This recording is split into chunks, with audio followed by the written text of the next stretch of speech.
Acervo Papeles de Familia. Apuntes para mis hijos y mis nietos, 1812-1991. De Agnes Pierce. Capítulo 14. Arthur William Pierce, 1885-1974.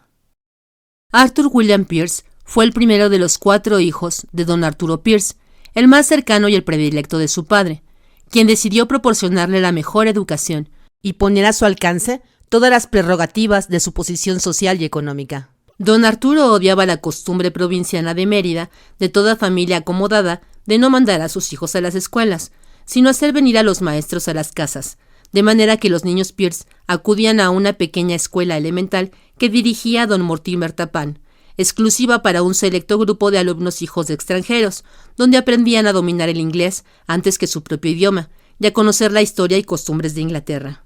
A la edad de 12 años, tanto Arturo como su hermano Alfredo fueron enviados de internos al Cedars Cross School de Boston, donde cursaron sus estudios superiores, high school. Las 2 mujeres, Ana y Aida, estudiaron respectivamente en Nueva York y Londres, donde Aida, por ser la menor, fue acompañada de su tía Fidelia, que permaneció con ella como dama de compañía. Arthur William Pierce, una vez terminados sus estudios superiores en el Cedar Cross de Boston, volvió a Mérida en 1900, donde su padre tenía ya dispuesta la carrera que estudiaría y el lugar donde debería estudiarla. La profesión era las ciencias económicas y Londres el lugar. Esta decisión de su padre fue tal vez la primera contrariedad seria que se le presentaba en su vida de adulto joven. Desde pequeño su vocación, su interés y su inclinación habían sido la electricidad y la mecánica. Le fascinaba todo aquello que se impulsara con motor o se moviera por medios eléctricos. Todo lo sometía a su inspección y escrutinio, y en la casa no había triciclo, bicicleta, lámpara o bomba que se salvara de ser desmantelado, arreglado o renovado para adaptarlo o reconstruirlo. Los catálogos y libros sobre mecánica y electricidad que mandaba pedir al extranjero y el álbum en el que él mismo coleccionaba cuidadosamente cuanto plano o esquema eléctrico caía en sus manos para estudiarlo o mejorarlo eran sus más preciadas posesiones. Soñaba con dedicarse al estudio de ese mundo apasionante.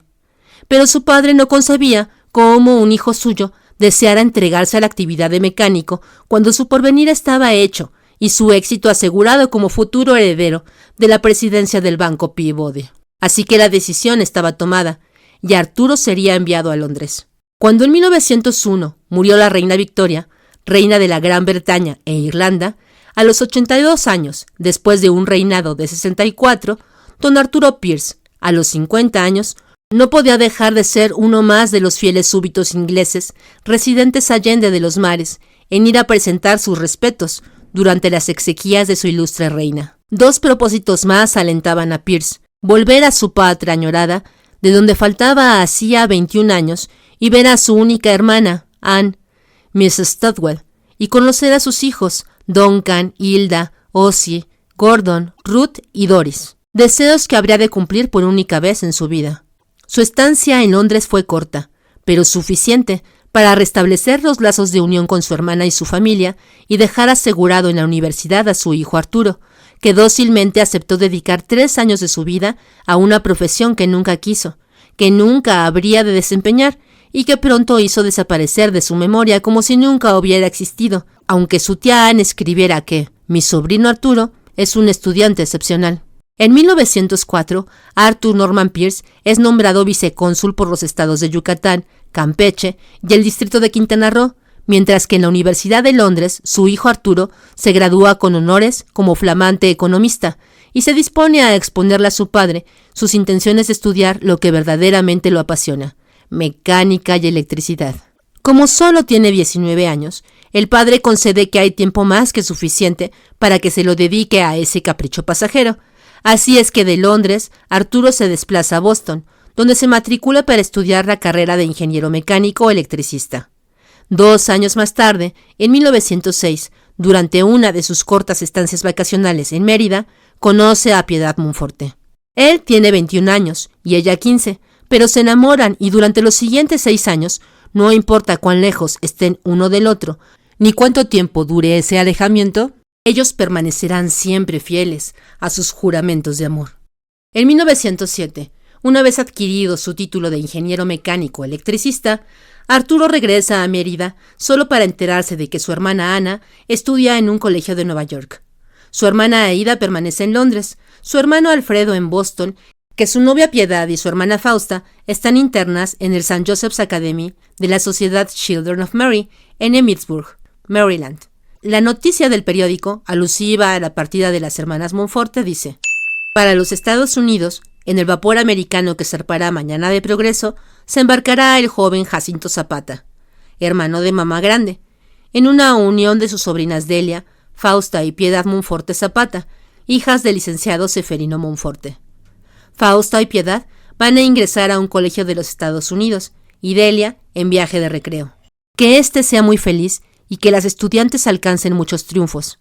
En realidad, las estudiantes no tuvieron tiempo de alcanzar ni muchos ni pocos triunfos, porque una vez terminado el primer año escolar, regresaron empavorecidas por el frío, la comida, la disciplina y por el idioma que no podían dominar. Su aprendizaje del idioma inglés, en cuanto a mi madre se refiere, se limitaba a decir I haven't got any money, y a repetir un estribillo: early to bed and early to rise makes a man healthy, wealthy and wise. En 1910, a los 25 años, y después del matrimonio de su hermana Ana con el licenciado Jacinto Cuevas, Arturo vuelve a salir rumbo a Europa, esta vez en un viaje únicamente de placer. Su único mal recuerdo era ese último día de su partida, en que Piedad, furiosa, se había quitado el anillo de compromiso y lo había tirado por el balcón diciéndole: «Ya no estamos comprometidos. Sigue viajando y regresa cuando quieras». Sin embargo, sus cartas, en sucesión interminable, seguían asegurándole constantemente su amor y fidelidad.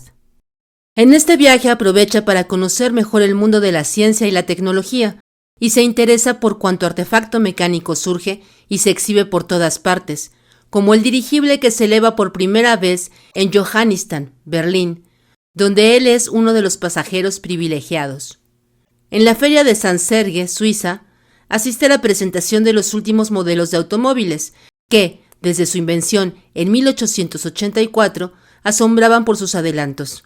Viaja por toda Europa y mi madre se enorgullecía de que en sus cartas dijera: «Pitch, son bellas las francesas, distinguidas las inglesas, sugerentes las españolas y tiernas las rusas, pero como tú, ninguna». Y con esas misivas, Piedad se consolaba de su prolongada ausencia y cobraba renovadas fuerzas, aunque tampoco le hubiera sido fácil dejarlo porque Arturo Pierce era sin lugar a dudas el mejor partido entre los jóvenes casaderos de su época en Mérida. Joven, instruido, rico, hijo de una buena familia y además especialmente hermoso, con el pelo rubio como el trigo, los ojos azules y facciones perfectamente delineadas. A principios de 1912, Arturo regresó a Mérida con un solo propósito: casarse con Piedad. Su decisión puso punto final y definitivo a los planes de su padre de enviarlo nuevamente a Boston, a cursar un periodo de entrenamiento en el manejo del Banco Peabody. Los enamorados empiezan los preparativos para la boda. Si los Pierce no aprobaban el matrimonio de su hijo, su discreción británica le hizo guardarse muy bien de externarlo. La boda se fijó para el 26 de octubre de 1912. El periódico, El Diario de Mérida, publicó: «El amor con sus dulces lazos encadenará el sábado próximo 2 existencias, la del distinguido joven Arturo Pierce Quijano y la bella señorita Piedad Monforte, hija del señor licenciado don Seferino Monforte. Dada la posición que en nuestra sociedad ocupan los desposados, la ceremonia civil y religiosa resultarán suntuosas y muy concurridas, pues asistirán a ellas las principales familias de esta ciudad. Deseamos que el ángel de la felicidad sonría siempre en el nuevo hogar que forman la joven y enamorada pareja». ¿Y el día de la boda? Esta noche unirán sus destinos ante el altar y la ley en esta ciudad el estimable joven comerciante don Arturo Pierce Quijano y la espiritual y bella señorita Piedad Monforte Zapata, pertenecientes ambos a distinguidas familias de nuestra sociedad. La ceremonia religiosa tendrá lugar en el Templo de las Monjas, que lucirá un hermoso y artístico adorno floral, y el contrato civil en la elegante morada de la respetable señorita Dominga Galera. Serán padrinos de los nuevos cónyuges los señores licenciados Nemesio Pérez, Víctor Puerto Palma, Jacinto Cuevas y Ceferino Monforte, padre de la novia. Las dotes que aportan al matrimonio los futuros esposos los hacen acreedores a una felicidad que nosotros les deseamos sinceramente. Don Arturo Pierce compró una hermosa casa en la calle 58, a solo 2 cuadras de distancia de la suya, y se las dio como regalo de boda. 25 días después, la madre de Arturo moría de un ataque fulminante de apendicitis. En esa casa iniciaron su vida juntos, siempre bajo la rutina provinciana. 2 seres tan dispares entre sí en todo, que cuesta trabajo comprender cómo fue que pudieron entenderse alguna vez.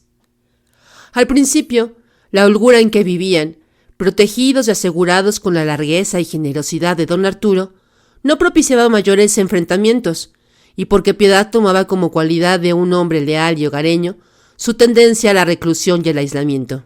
Esta propensión tan marcada en él era más ostensible por el gregarismo de ella, ese orden excesivo en él, su organización y disciplina en todos sus actos, resaltaba aún más por la desorganización innata en ella. Las austeras costumbres de Arturo, enemigo del desperdicio y el derroche, chocaban con los dispendios innecesarios de ella. La meticulosidad innata de él para controlar sus gastos y vigilar sus cuentas lo hacían que perdiera los estribos y le reclamara el desinterés rayano en indiferencia que ella mostraba en la vigilancia del presupuesto hogareño. Arturo emprendió una lucha sin cuartel para hacer que Piedad se adaptara a sus costumbres, sin tener, claro, ninguna tolerancia para acceder a cambiar él ninguna de las suyas, y para alejarla de la casa grande y de sus tertulias diarias, con sus jugadas de panguingui, sus canciones, sus chascarrillos de dudoso gusto y sus comelitonas, con el propósito, según sus razonamientos, de que tomara mayor interés en su hogar y en sus hijos, que empezaban a llegar con espacios menos que perentorios entre sí. Su oposición tuvo un efecto totalmente opuesto. Las relaciones maritales se hicieron más tensas por la lucha constante que cada contendiente libraba para defender sus terrenos y sus derechos.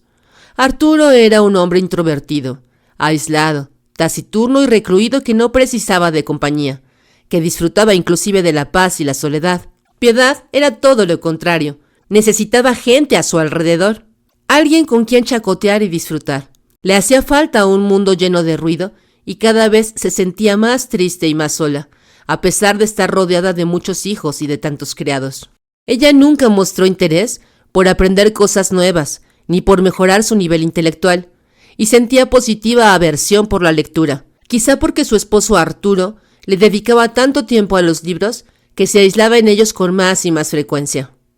El abismo cultural entre los dos era ostensible, aunque tal vez nunca hubieran llegado a entenderse ni porque ella se hubiera aprendido de memoria la enciclopedia británica.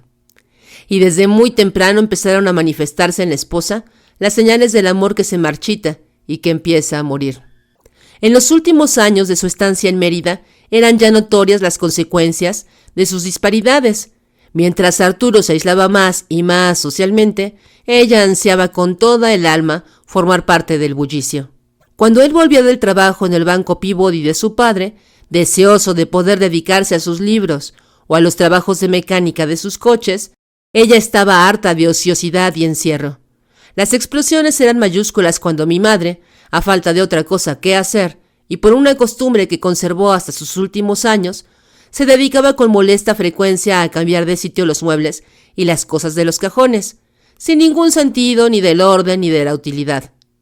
Mi padre no se oponía a que lo hicieran todo el resto de la casa, siempre que respetara sus dominios, los sitios donde él se movía. El no encontrar los muebles de la recámara en el lugar donde estaban apenas unos días antes lo enardecía, y lo llevaba al paroxismo verlos amontonados en el corredor porque mi madre había dispuesto repintar las paredes por enésima vez. Lo desquiciaba que su ropa no estuviera donde solía estar. Si donde él pensaba encontrar sus medias aparecían los corpiños de mi madre, o donde él acomodaba sus libros aparecía de pronto un jitipil de ligas, listones y retales, las recriminaciones eran de órdago, seguidas de días y días de hielos.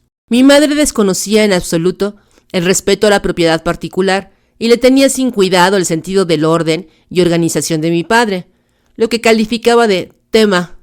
Así que ante la imposibilidad de hacerle entender que el matrimonio no le da a los cónyuges el derecho de disponer omnímodamente de los objetos propiedad de su pareja, y menos sin consultarle, mi padre optó por instalar su propio cuarto en la habitación pequeña que fungía de antesala y que estaba situada justamente en el ángulo que hacía la sala con la recámara de mis 2 hermanos mayores. Esta era una decisión menos drástica que la que había tomado su padre cuando se enfrentó a problemas similares, y lo remedió dividiendo la recámara matrimonial en 2 partes iguales, mediante un muro de cal y canto.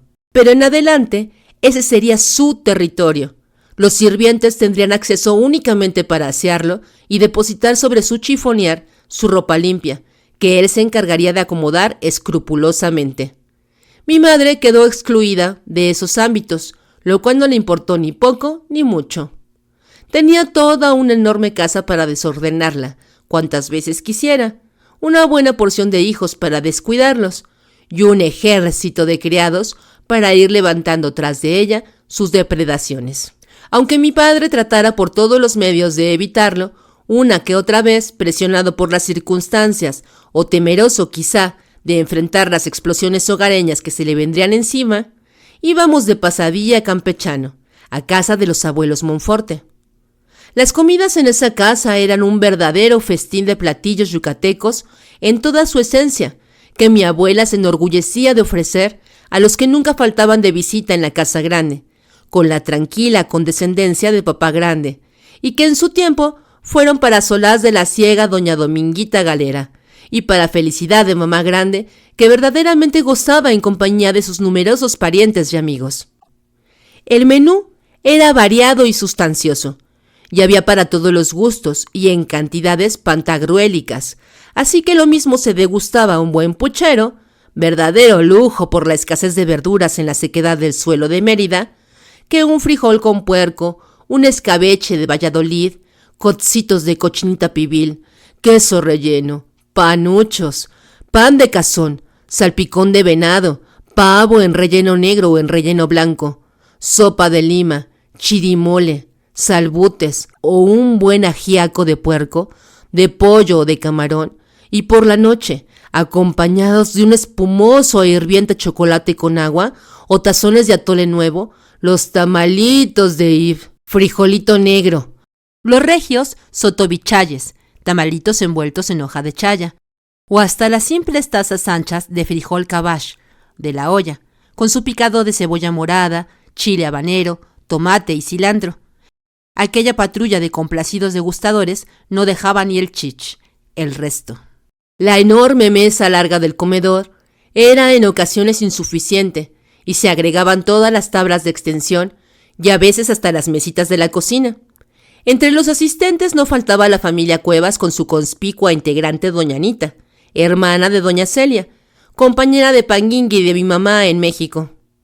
Esta Anita era una solterona larga, flaca y fea, y además tartamuda, pero que devoraba a 4 carrillos. Su voz tilipuda y penetrante, sin complejos por su tartamudez, dominaba sobre las demás cuando se incorporaba para pedir a gritos: ¡Pásame el puchero! Pero en cuanto acababa el almuerzo y todos se disponían a dispensarse en grupos para dirigirse a las 3 salas, ya fuera para tocar el piano o la guitarra y cantar, para recitar, contar sus chistes y soltar sus bombas, para jugar panguingui o lotería, o simplemente para conversar, entonces mi papá decidía regresar a casa. La cara de desesperación y coraje de mi madre era de antología. Delante de los demás nunca se atrevió a contradecirlo, no decía ni media palabra, pero en cuanto llegábamos a casa, hasta los muros se congelaban con las eras glaciales que se desataban, y los hielos duraban y duraban. Ella optaba por no salir del cuarto, y él se encerraba en su oficina, o se ensimismaba en sus trabajos de mecánica o con sus libros en su pequeño refugio, que tan útil le resultaba en circunstancias como esas, que cada vez eran más y más frecuentes, y por una gran variedad de razones o pretextos. Piedad nunca entendió esa actitud de su marido.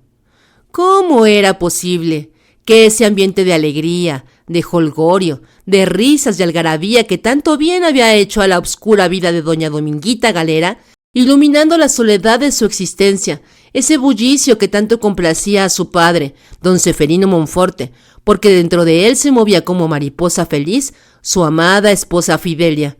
¿Cómo se explicaba que aquel ambiente en que Arturo la había conocido y que aparentemente disfrutó, o toleró, durante 6 años de noviazgo ejerciera ahora en él ese efecto de cansancio, de fastidio, de rechazo, y lo que era peor aún, se lo impidiera gozar a ella, que tanto lo necesitaba ahora para renovar su resistencia y sobrevivir? Arturo no era ningún solterón amargado como Dominguita, ni un hombre 20 años mayor que su esposa y feliz de complacerla y de beneficiarse con esa felicidad.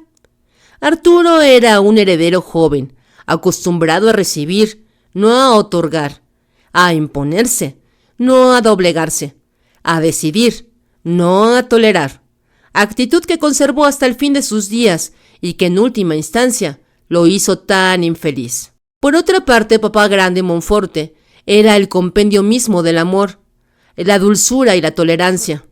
Él mimaba a su esposa, la consentía y le encantaba verla disfrutar, dentro de su hogar y rodeada de familiares y amigos, desbordando su carácter dicharachero, porque él, con su modo de ser tranquilo y reservado, no se prestaba para proporcionarle ese tipo de esparcimiento, que a ella parecía serle tan necesario. Así que también aprendió a festejar las bromas y los chistes que iban desde los medianamente soeces hasta los más infantiles salpicados de las concebidas palabras mayas tan comunes en el léxico de los yucatecos, en las que abundan las alusiones al jic, al pirix, al quix, al tuch, al atá y al tirixtá, o a cualquier otro juego de palabras psicalípticas que desencadenaban las carcajadas. Fidelia festejaba las graciadas y Ceferino las toleraba con su gran paciencia porque era un hombre que amaba. Que la amó siempre desde aquel día en que, siendo apenas una niña de 6 años, aprendió a llamarla por el nombre con que la había rebautizado su padre, don Darío Galera. Malinda, la más linda, la única mujer que existió en su vida y la única razón de su existencia, porque cuando ella murió en 1925, a la edad de 63 años, Ceferino, de 83, solo vivió para esperar el día en que habría de reunirse con su adorada esposa, que afortunadamente llegó en un plazo corto de 1 año, 2 meses.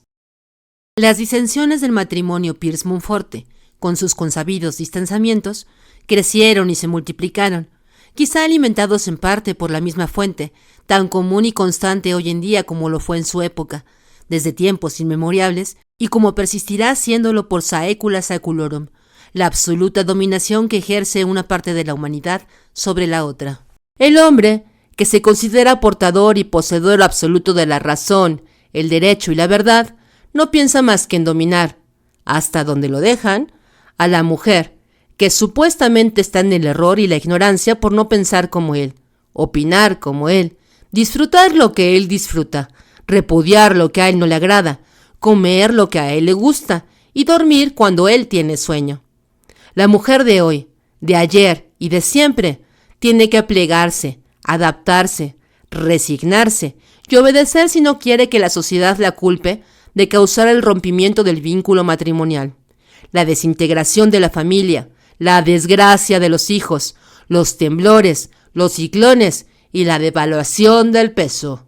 Amén.